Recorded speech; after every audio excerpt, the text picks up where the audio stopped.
excelentísimo señor Antonio Guterres, secretario general de la ONU, miembros permanentes de este Consejo de Seguridad de la ONU, miembros no permanentes, señoras y señores.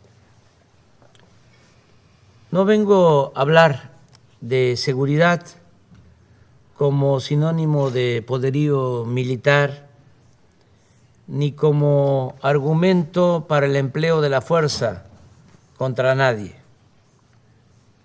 En cambio, mi planteamiento se basa en lo que postuló ese titán de las libertades, según Pablo Neruda, que fue el presidente Franklin Delano Roosevelt cuando se creó la Organización de las Naciones Unidas. El derecho a una vida libre de temores y miserias, que sigue siendo el más sólido fundamento de la seguridad para todas las sociedades y los estados. El principal obstáculo para el ejercicio de ese derecho es la corrupción en todas sus expresiones.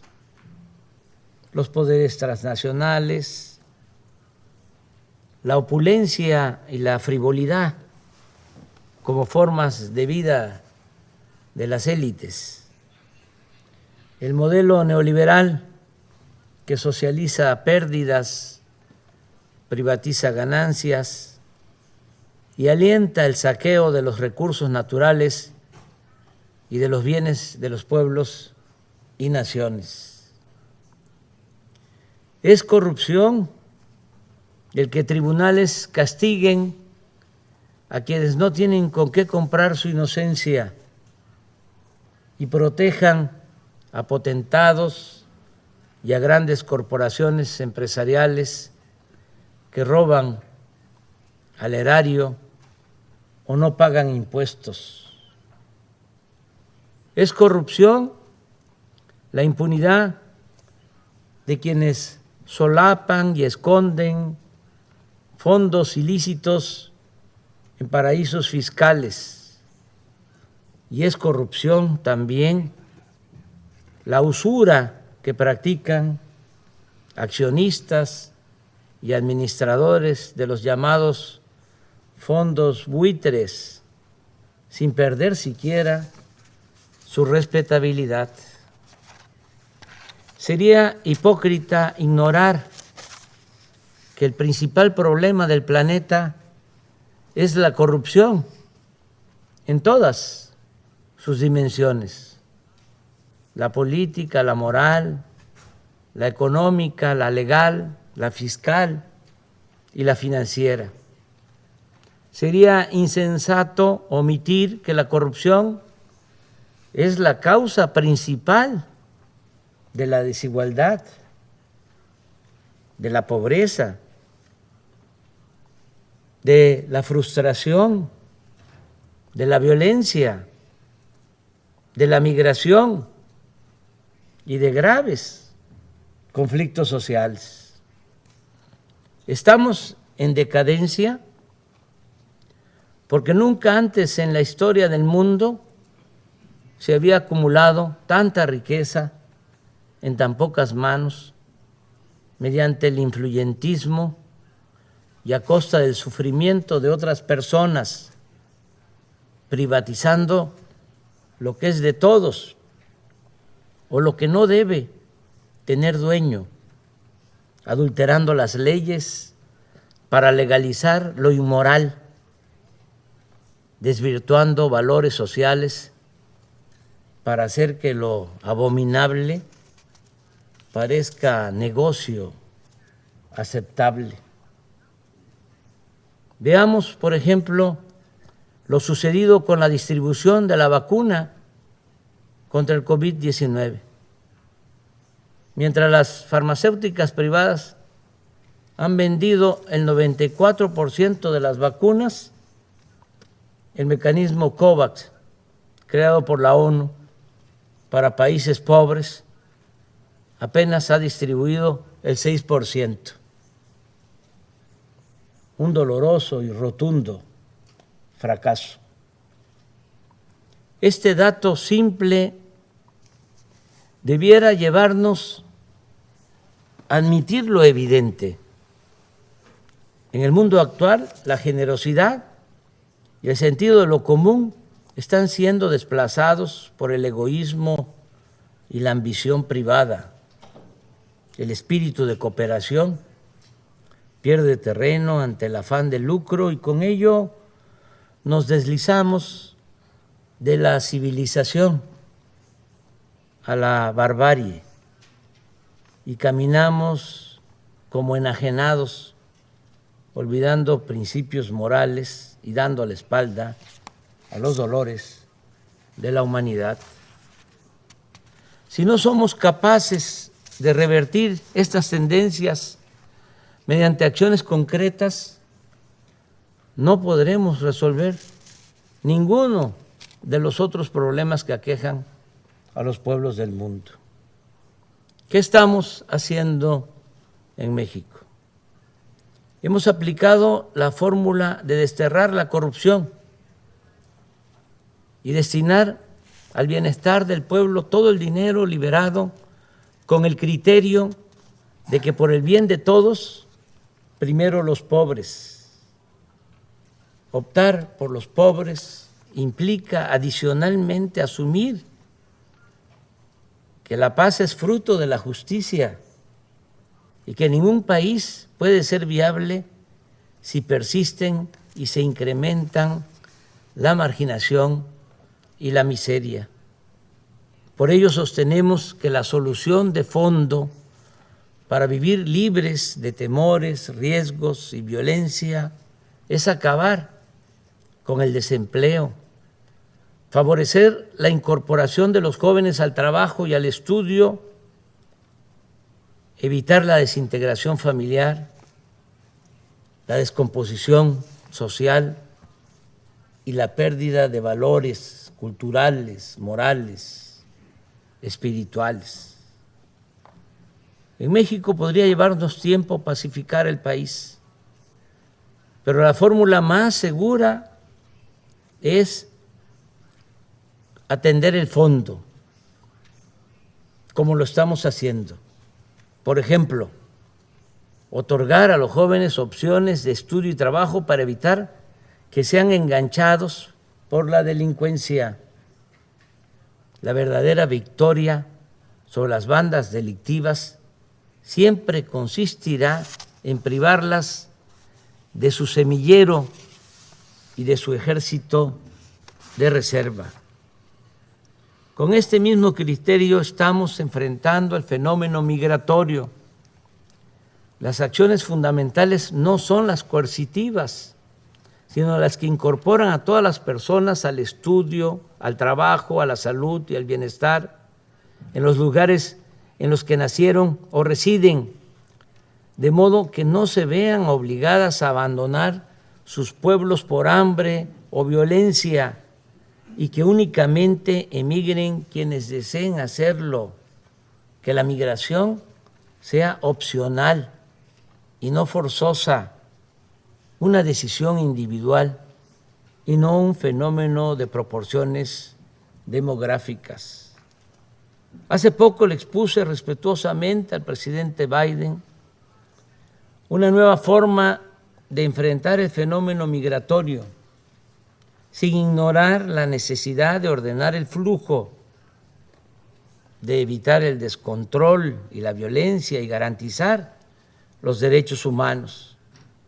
Le propuse aplicar de inmediato en 3 naciones hermanas 2 programas que nosotros estamos llevando a cabo con éxito en Chiapas, estado vecino de Centroamérica. Hoy estamos plantando allí 200,000 hectáreas de árboles frutales y maderables. Y ese programa da trabajo a 80,000 sembradores, Asimismo, en esa entidad del sureste mexicano trabajan como aprendices 30,000 jóvenes que reciben un salario mínimo para capacitarse en talleres, empresas y otras actividades productivas y sociales. Si estas dos acciones se aplicaran de inmediato en Guatemala, Honduras y El Salvador, se podría lograr que permanezcan en sus países unos 330,000 personas que hoy están en riesgo de emigrar por falta de trabajo. Pienso que estas propuestas deben ser aplicadas por la ONU a fin de ir al fondo de los problemas en los países pobres. Es necesario que el más relevante organismo de la comunidad internacional despierte de su letargo y salga de la rutina, del formalismo, que se reforme y que denuncie, combata la corrupción en el mundo, que luche contra la desigualdad y el malestar social que cunden en el planeta, con más decisión, profundidad, con más protagonismo, con más liderazgo. Nunca en la historia de esta organización se ha hecho algo realmente sustancial en beneficio de los pobres. Pero nunca es tarde para hacer justicia. Hoy es tiempo de actuar contra la marginación, atendiendo las causas y no solo las consecuencias. A tono con esta idea, en los próximos días la representación de México propondrá a la Asamblea General de las Naciones Unidas un plan mundial de fraternidad y bienestar.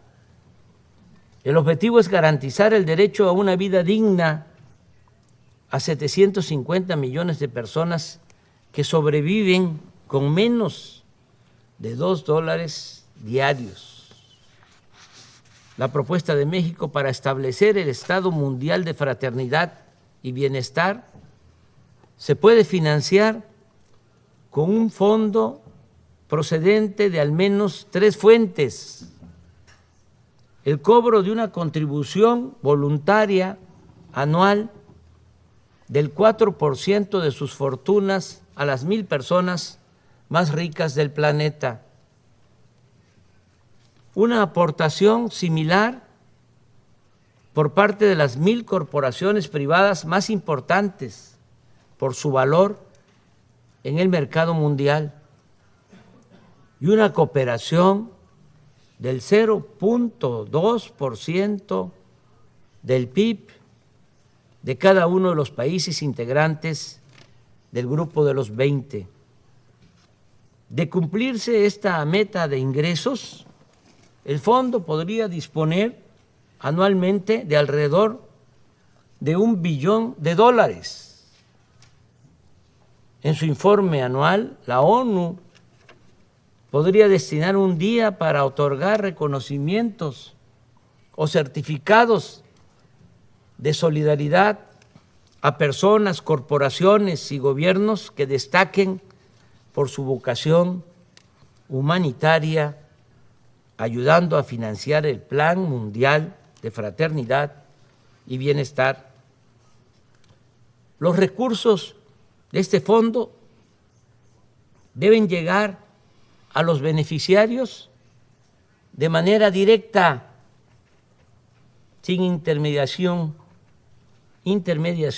alguna, porque cuando se entregan fondos supuestamente para ayudar a los pobres, a organizaciones no gubernamentales, de la sociedad civil o a otro tipo de organizaciones, no quiero generalizar, pero en muchos casos ese dinero se queda en aparatos burocráticos, en pagar oficinas de lujo,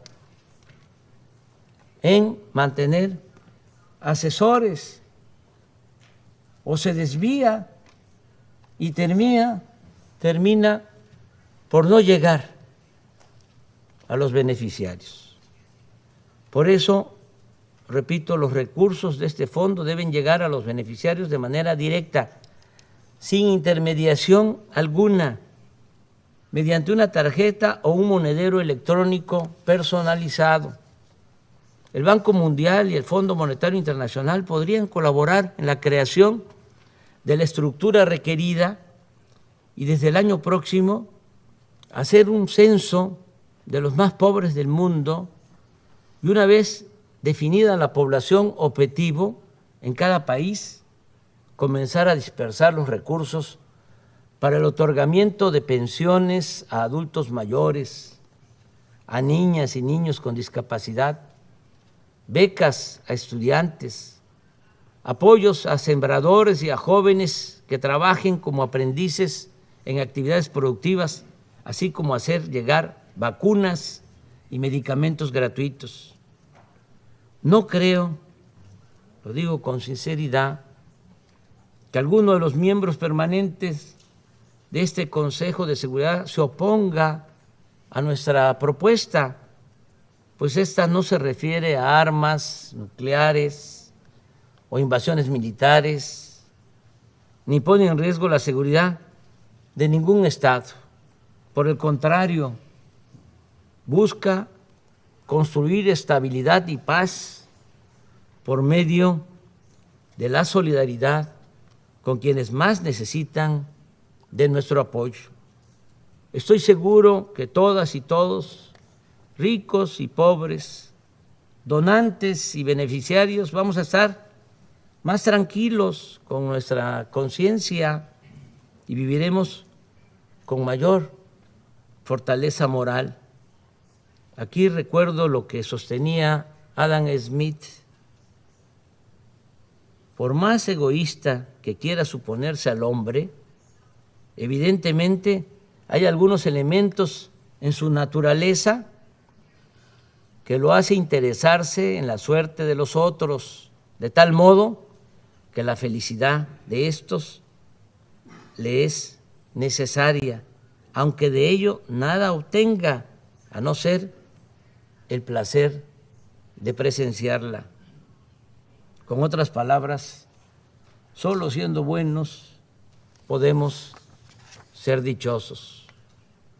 Y nunca olvidemos que es un deber colectivo de las naciones ofrecer a cada una de sus hijas e hijos el derecho a la alimentación, la salud, la educación, el trabajo, la seguridad social, el deporte y la recreación. Cierro recordando a dos patriotas y libertadores de nuestra América, José María Morelos y Pavón, siervo de la nación mexicana, que hace poco más de 2 siglos demandaba que se modere la indigencia y la opulencia. Y casi al mismo tiempo, Simón Bolívar aseguraba que el sistema de gobierno más perfecto es aquel que produce mayor suma de felicidad posible, mayor suma de seguridad social y mayor suma de estabilidad política. Es un honor estar con ustedes, miembros permanentes y no permanentes del Consejo de Seguridad de la ONU, que es lo más parecido a un gobierno mundial y que puede llegar a ser el organismo más eficaz para el combate a la corrupción y el más noble benefactor de los pobres y olvidados de la tierra. Muchas gracias.